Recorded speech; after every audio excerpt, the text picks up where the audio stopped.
The fourth method for torturing the narcissist that I suggest you use if you feel it's safe and you feel it's right to do so is to mess with their supply in a very, very specific way. So narcissistic supply was identified decades ago as something that the narcissistic personality disordered individual needs. It's not love, it's not friendship, it's not an authentic reciprocal relationship with another human being. They need their own version of love and attention. It's highly narcissistic, and it really is for them like shooting up a drug. It's narcissistic supply.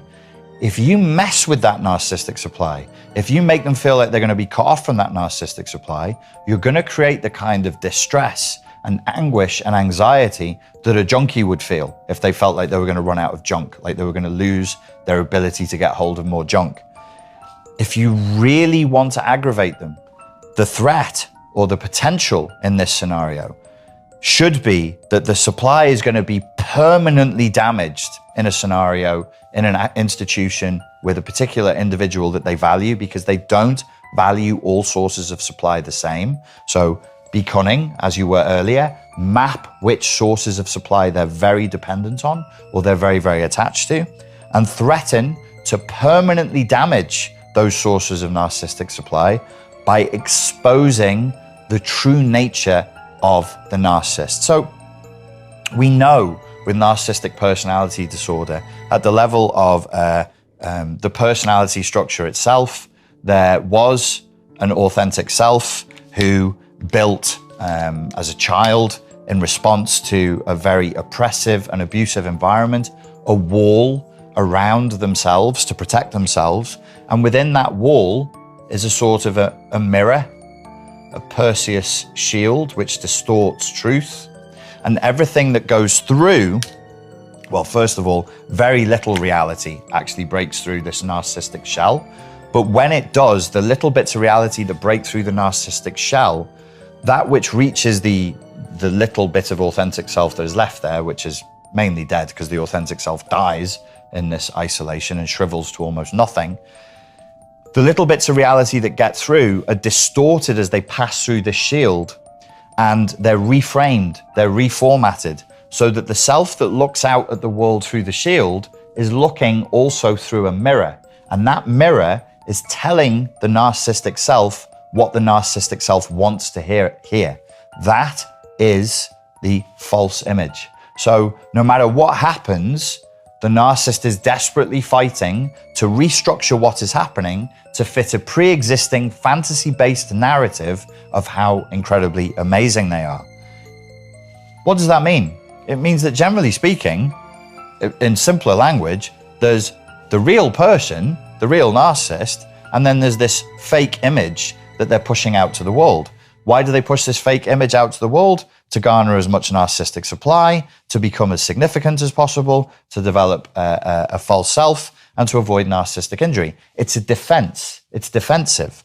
So they're pumping this out to generate, let's say, predominantly to generate an emotional response in the people around them, because they're predominantly feeding off emotion. So they're trying to get reactions from people. So they generate a false self. It's a big performance. But what does that mean? It actually means the narcissist is very vulnerable. If you're in the middle of a narcissistic abusive relationship, you will see this overblown image of the narcissist, which is how they want you to see them. They're all powerful, they're sexy, they're an alpha female, an alpha male, whatever the nonsense story is. Or they're the biggest martyr in the room. They're the biggest victim you've ever known. They've suffered more than anybody else ever has. They're Christ himself down from the cross. That would be more in line with covert narcissism or vulnerable narcissism. But they're the biggest and best at something, even if they're the biggest and best at being tortured and abused and abandoned.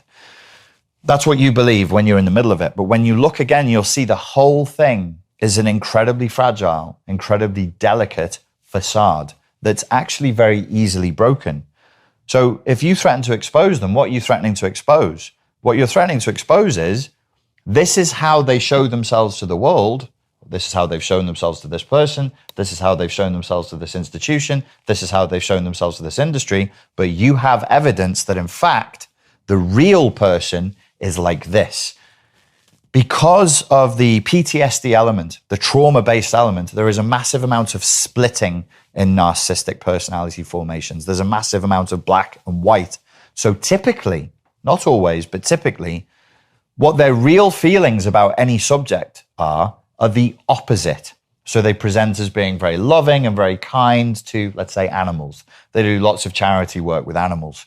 But you live with them and you know personally, despite all this virtue signaling for the outside world about how much they care about animal cruelty and so on and so forth, you actually see them treat animals with either contempt, cruelty, or total indifference. So that's just a small example of something that could expose the truth of who they really are, that ruins the false self-image that they're projecting to the world, that would permanently damage a source of narcissistic supply. You don't have to actually do this. The fear that it might happen is what will torture them and create a huge amount of mental anguish. Please use the information I have given you here for the highest good of all concerned. If you're in an abusive relationship, don't abuse the abuser. Simply leave, go to therapy, heal, reduce their significance in your life, get on with your life and live a good life for the highest good of all concerned. Ladies and gentlemen, thank you very much for your time and for your attention. I look forward to speaking to you again very soon. Cheers.